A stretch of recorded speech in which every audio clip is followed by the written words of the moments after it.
Hello everyone, welcome to the second part of the study guide on Allen Ginsberg's poem, Howl. And in this video we will discuss major themes of the poem. First is the destruction of American imagination and the best minds. The poem opens with its most famous line, "I saw the best minds of my generation destroyed by madness, starving, hysterical, naked."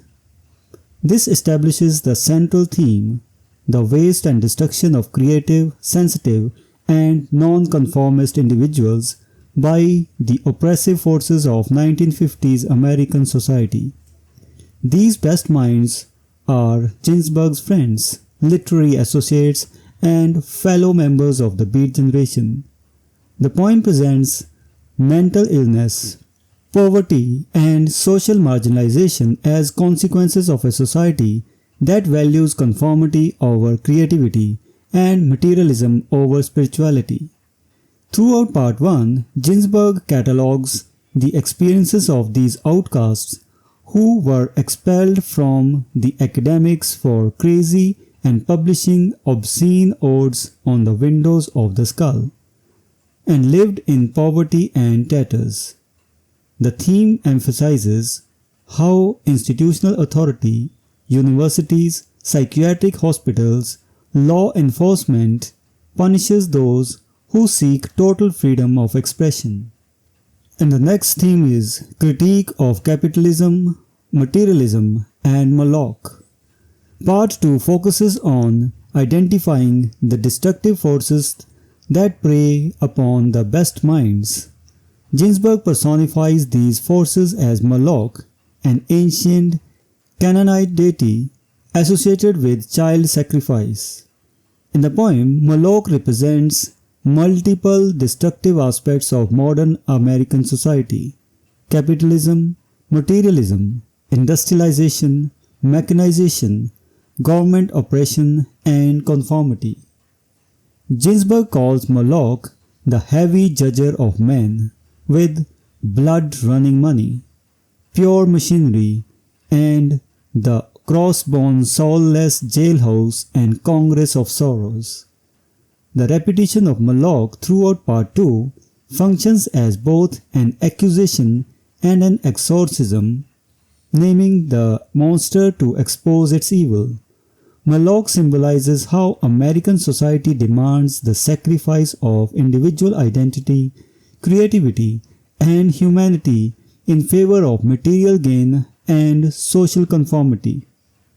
The critique extends to how people willingly submit to Moloch's authority. They broke their backs lifting Moloch to heaven: pavements, trees, radios, tongues. Ginsberg suggests that materialistic things have been placed above spiritual values, representing a false god that people worship instead of seeking genuine meaning. Sexual liberation and freedom. Howl openly celebrates sexuality in all its forms, including homosexuality, as a means of transcendence and human connection.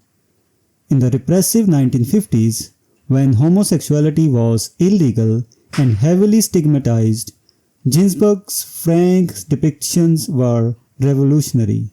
Sexual references include "who let themselves be fucked in the ass by saintly motorcyclists and screamed with joy," and descriptions of endless balls.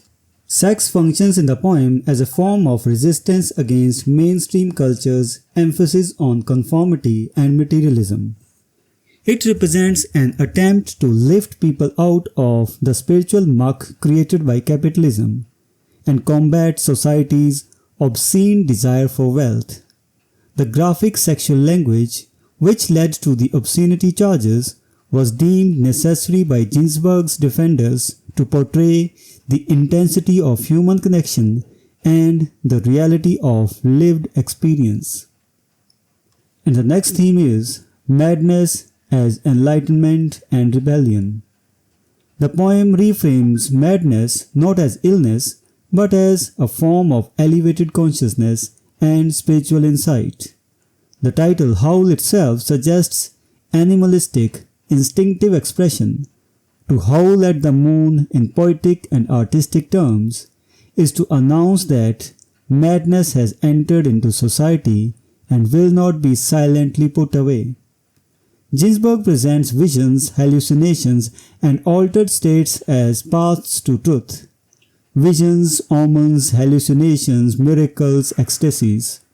The angel-headed hipsters experience mystical revelations through their rejection of conventional reality.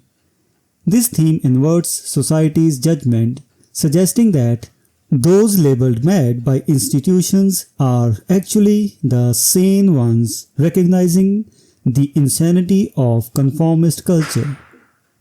And the next theme is solidarity, empathy, and brotherhood.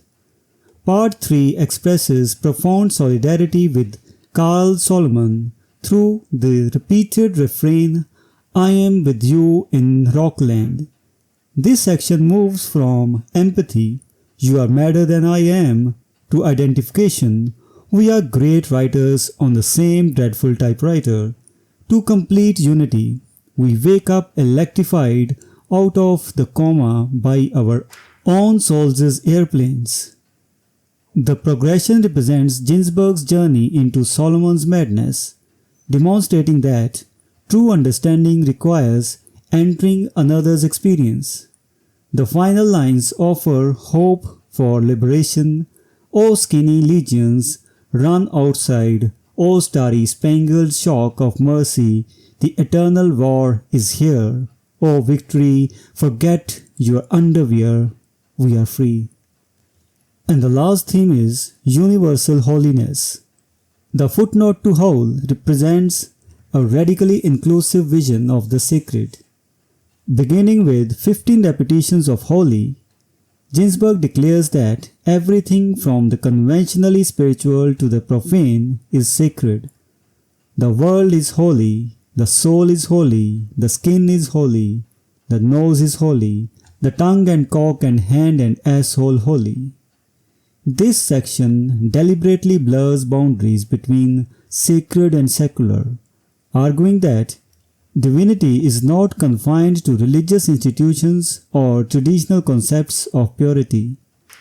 Ginsberg sanctifies what mainstream society considers disgusting. The bum's as holy as the seraphim. The madman is holy as you, my soul, are holy. This represents a prophetic vision that inverts conventional values, finding holiness in suffering, bodies, madness, and the marginalized. So this was the discussion on the themes of the poem Howl by Allen Ginsberg. In the next video, we will discuss its overall structure. And until next time, goodbye and thank you.